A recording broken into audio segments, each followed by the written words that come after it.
Students, bore atomic model को देखते हुए हम लोगों ने कई सारी चीज़ों को कवर किया, जिसमें हम लोग देखते हैं कि क्लासिकली भी हम लोग कई चीज़ों को डिफाइन करते हैं और कई चीज़ें जो है वो हमें मॉडर्न फिजिक्स से मिलती हैं। लेकिन स्टूडेंट्स, फिर भी बोहर थ्योरी के अंदर कुछ ना कुछ लिमिटेशंस मौजूद हैं। वो लिमिटेशंस क्या है, आइए देखते हैं। Bore theory successfully explains the spectra of simpler atoms, यानी कि बोर थ्योरी जो है वो सिंपलर एटम्स के स्पेक्ट्रा को डिफाइन कर सकती है, आयंस को डिफाइन कर सकती है, या फिर ऐसे एटम्स जिसके अंदर सिर्फ एक इलेक्ट्रॉन यानी कि हाइड्रोजन एटम्स को डिफाइन कर सकती है। सिंगली आयनाइज्ड हीलियम या डबली आयनाइज्ड लिथियम को भी डिफाइन कर सकती है। लेकिन अगर हम लोग बात करते हैं स्टूडेंट्स ऐसे स्पेक्ट्रम्स की जहां पर एटम्स के अंदर बहुत ज़्यादा इलेक्ट्रॉन्स पाए जाते हैं स्टूडेंट्स, वहां पर बोर थ्योरी फेल हो जाती है। ऑल्सो जब हम लोग बात करते हैं students spectral line of hydrogen atoms की, उसको अगर हम लोग मोर क्लोजली डिफाइन करना चाहे विद हाई प्रिसीजन इंस्ट्रूमेंट के साथ, तो वो हमें फाइन स्ट्रक्चर जो है वो एग्जैक्टली नहीं डिफाइन करता। जो स्पेक्ट्रल लाइन हम लोगों ने फाउंड की थी स्टूडेंट्स किसके अंदर, जिसके अंदर क्लोजली स्पेस्ड फॉर्म में हमारे पास क्या है स्टूडेंट्स, स्पेक्ट्रल लाइंस, यानी कि ऐसी स्पेक्ट्रल लाइंस जिसके अंदर क्लोजली स्पेस लाइन ज़्यादा हो, बहुत ही ज़्यादा नंबर में हो, यानी कि वो एक्सप्लेन नहीं कर सकती किसी fine structure of spectral lines को, यानी कि हाइड्रोजन एटम्स के फाइन स्ट्रक्चर को वो डिफाइन करने से कासिर है।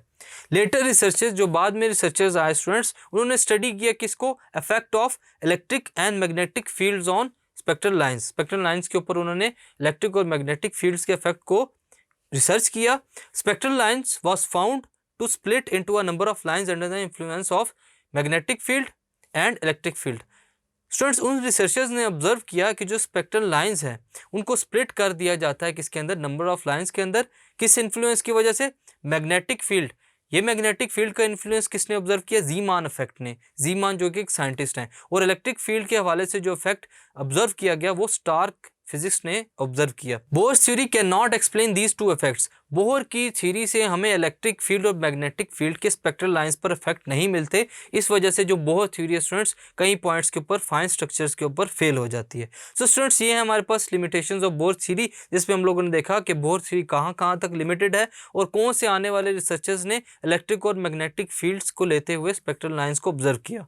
Thank you. अब चलते हैं स्टूडेंट्स एग्जाम्पल की तरफ। अब एग्जाम्पल के थ्रू हम लोग ऑब्जर्व करने की कोशिश करेंगे कि जो बोहर थ्योरी और बार्मर सीरीज के हवाले से जो वेवलेंथ फाइंड की गई थी स्टूडेंट्स, उसको हम लोग कैसे फाइंड कर सकते हैं अगर हमारे पास वैल्यूज गिवन हो। एग्जाम्पल है हमारे पास, the electron in the hydrogen atom makes a transition from n is equal to 2 energy state to the ground state n is equal to 1। अब इलेक्ट्रॉन ट्रांजिशन कर रहा है, जंप कर रहा है एक एक्साइटेड स्टेट से लोअर स्टेट की तरफ, यानी कि n2 से वो वापस जंप करेगा n1 की तरफ। यहाँ पर हम लोगों ने फाइंड करनी wavelength of emitted photon. Students, जैसे ही ये एक्साइटमेंट होती है, ये इलेक्ट्रॉन जंप करता है या बैक एंड फोर्थ मूव करता है किसी भी शेल के अंदर, तो वहाँ से हमारे पास एक फोटोन रिलीज होता है एनर्जी की फॉर्म में, जो रेडिएटेड एनर्जी हम लोग जिसकी बात करते आ रहे हैं।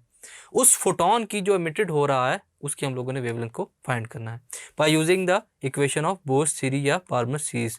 1/λ is equal to Rydberg constant into 1/1 square minus 1/2 का square, which is equal to 3r/4। After calculation हम लोगों ने इसकी वैल्यू को फाइंड कर लिया। So lambda will be equal to 4/3r। यहाँ पर n हमारे पास क्या था, 1, और यहाँ पर हमारे पास जो दूसरी स्टेट थी वो 2 थी। सो हम लोगों ने यहाँ पर इन वैल्यूज़ को पुट कर दिया। So lambda will be equal to 4/3। Rydberg constant की वैल्यू होती है हमारे पास 1.097 multiply by 10⁻7। So lambda will be equal to 1.215 multiply by 10⁻⁻7 metre, which is equal to 121 nanometers. So students, इस एग्जाम्पल को यूज़ करते हुए हम लोगों ने जो इलेक्ट्रॉन एक्साइटेड स्टेट से लोअर स्टेट की तरफ आ रहा था फोटोन को एमिट करते हुए, फोटोन की वेवलेंथ को हम लोगों ने बार्मर सीरीज के फार्मूले से फाइंड किया। Thank you.